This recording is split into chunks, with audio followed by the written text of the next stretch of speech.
好多朋友说鸡胸肉吃起来又干又柴，一点都不好吃。其实方法做对了，它是又嫩又滑。先把这鸡胸肉给它片成薄片，加入3颗小苏打，搅拌均匀，腌制一会儿。加入小苏打腌制可以让鸡胸肉吃起来更嫩滑，然后再加入清水洗一下，把表面的小苏打给它洗干净就可以，然后沥干水。再加入2勺这种儿童奥尔良腌料，这个腌料呢它是不辣的。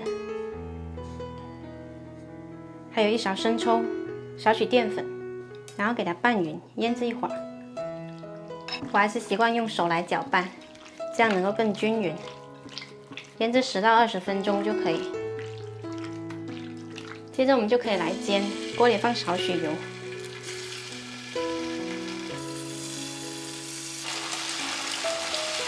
煎的时候可以多翻一下面，才会受热均匀。